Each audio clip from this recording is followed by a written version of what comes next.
Welcome back, America. It's great to have our friend Senator Tom Cotton with us. You know, Senator Cotton, your background is quite unique as far as politicians go.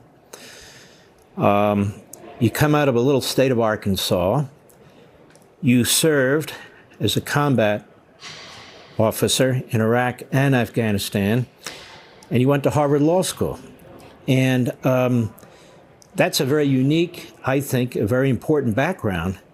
And you're what I would consider, if not the number one of the top foreign policy experts in the United States Senate, if not the country. And so I wanted to ask you some, what I think are very, very important questions about some very, very important issues, which are getting sloughed off by most of the media. We have a wide open border.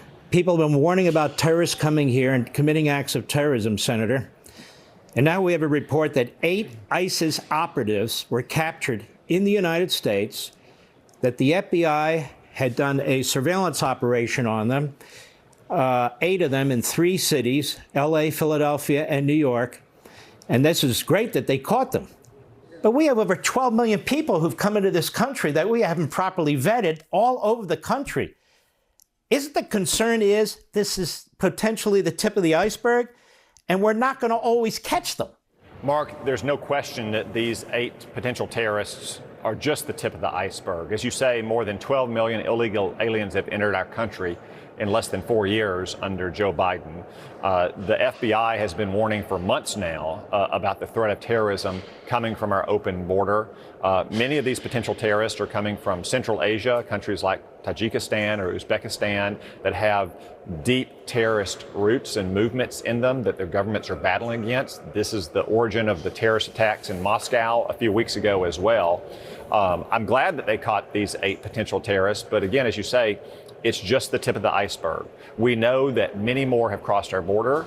We know that many have crossed the border without knowledge of the FBI or the Border Patrol. And then perhaps most crazy of all, as we've admitted all these illegal aliens over the last 3+ years, and many of them are now applying for asylum inside the country, a protected legal status, the Biden administration is still not doing thorough vetting on them. So we haven't only admitted them, but we may give them protected legal status under our asylum laws without even checking if they have terrorist connections in their past or if they've been engaging in terrorist activities while they're in the United States. It is a grave danger to the lives of Americans, not overseas, but here at home.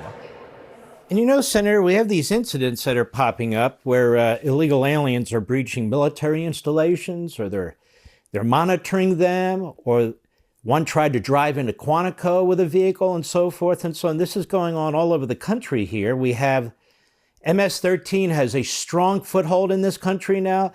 The most brutal, murderous Venezuelan gang is now in the United States. They have a foothold in the country. The drug cartels are making billions of dollars inside the United States. Forced labor, sex slavery, fentanyl. If you wanted to destroy the United States of America, and you're president of the United States, let's say, wouldn't you do all the things that Joe Biden is doing to the country right now? Yeah, Mark, as President Trump always likes to say, if you don't have a border, you don't have a country. Because if you don't have a border, if you open our border like Joe Biden did, like he promised to do in the campaign and then acted on in office, you invite all of this evil into our country. Cartels, sex trafficking and human trafficking into the country, running fentanyl into our streets, terrorists from all around the world coming to our border to kill Americans. It's all a direct result of Joe Biden's ideological open borders position, in contrast to where President Trump had matters with a secure border, protecting Americans and defending American sovereignty.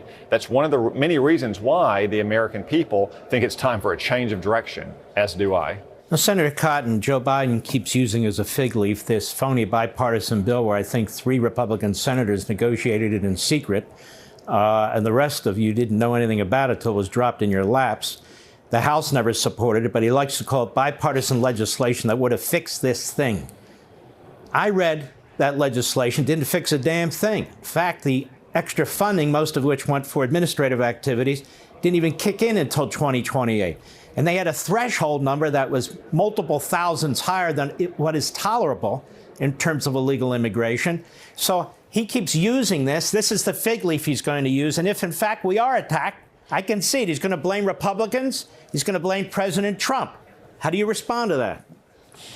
Yeah, Mark, it's plain that Joe Biden didn't need legislation to act to secure our border because President Trump didn't need legislation to secure our border. We had a secure, safe border under President Trump. Joe Biden is the one that promised in the campaign to open our border. And what did he think would happen?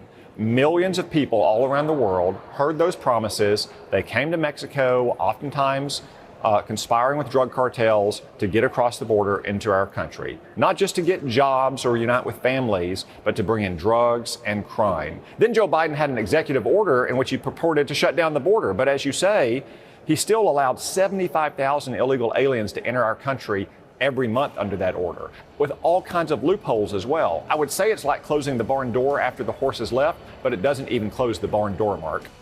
We'll be right back. Welcome back, America. Senator Tom Cotton, a combat veteran. You sit on the Senate Armed Services Committee. A couple of questions here. China is on the move. China's Navy is bigger than our Navy.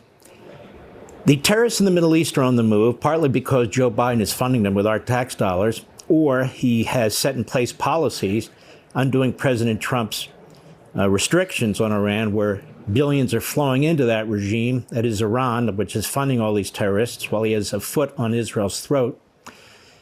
When it comes to Ukraine and Russia, he keeps blaming the Republicans for not funding enough and fast enough, but the fact is Joe Biden has not allowed Ukraine to actually win the war and hasn't allowed them to purchase the kind of weapons that they need.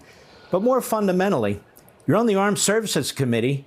When are we going to fully fund the United States military so we're not falling behind all these other regimes that are coalescing, coming together like an axis and focused on threatening the United States of America? Russia has ships and a nuclear sub right off the Florida coast. China is in our hemisphere. We no longer even believe in the Monroe Doctrine.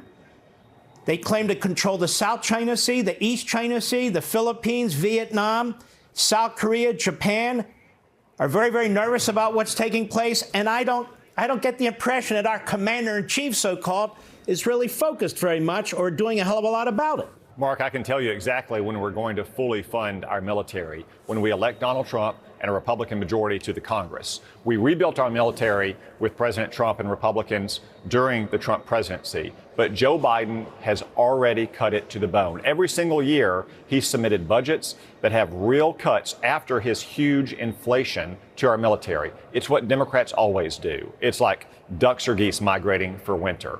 Carter, Clinton, Obama, and now Biden. They always cut the military. It comes up to Republicans to fund our military. It's particularly bad for Joe Biden because he is so weak, he's helped unleash this chaos around the world.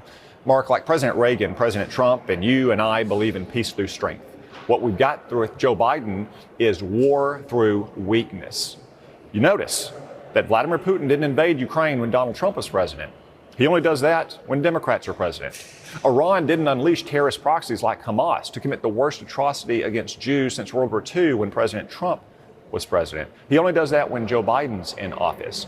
So not only do we have to fully fund our military, we also need a president who is strong and confident in the defense of America and the world. Only then will our adversaries be put on the back foot and our friends and partners around the world be willing to cooperate fully with us to protect America's interests. Senator Tom Cotton, personal question. I asked you this on the radio. You're not Jewish, obviously. You come from a state that has about 7 Jews, and I'm just kidding. And yet you have an affinity towards the state of Israel. You believe in supporting the state of Israel in ways that Schumer and Bernie Sanders and Antony Blinken do not, who happen to be Jewish. Where does this come from? I'm just curious. Well, Mark, we take our allies where we find them in the world. Not every country who's an ally or partner shares our way of life, our political system, our cultural or religious history, and that's okay. We have to use and work with allies as we find them in a dangerous world. But Israel is our closest ally in the world because of those shared bonds of affection and not just shared interests. Like us, Israel is a constitutional democracy that respects the dignity and freedom of its own people. We have a shared cultural and religious history, and we have overlapping strategic interests as well. Whenever we back Israel to the hilt, as we did when President Trump was in office, it's not just good for Israel, it's good for America. We see peace and stability throughout a vital region for our own economic and security interests. Whenever, as with President Biden now and President Obama, we show quote unquote daylight, or we try to put more pressure on Israel than we put on Iran or even terrorists like Hamas and Hezbollah, we get war, we get chaos, and it threatens the interest of the American people. So not only do we share interests with Israel and supporting Israel and backing them to the hilt, we have deep bonds of affinity and affection between our two peoples. Very quickly, Senator, the House, the equivalent committee to yours under Chairman McCall, the House committee, has said that they want to give an increase, a real increase to our men and women in uniform, which they haven't had of late. Biden has sent word that he will veto it. Now, Biden's giving benefits to illegal aliens. They're getting all kinds of credit cards and phones and hotel rooms. He's flying illegal aliens into the country. He's talking about bringing people in from the Gaza Strip, from every corner of the earth, and they get all kinds of health care benefits and public education. What the hell kind of administration is this that takes our tax dollars to subsidize people who are here illegally, foreigners, but when it comes to the United States military, the men and women who volunteer to put their lives on the line, it's too expensive that they can't give them a real salary increase? What do you make of that? Yeah, Mark, it's an administration led by a man, Joe Biden, who consistently puts America last. President Trump puts America first. We shouldn't be inviting illegal aliens into our country in the first place, much less giving them all these benefits. We should be increasing pay for our troops who are defending us and making sure that we're spending the money necessary to give them the weapons and the tools they need to fight, win, and survive if they're pressed into battle to defend our nation. I'll tell you, sometimes I feel like this is Alice in Wonderland, but I don't want to put down Alice.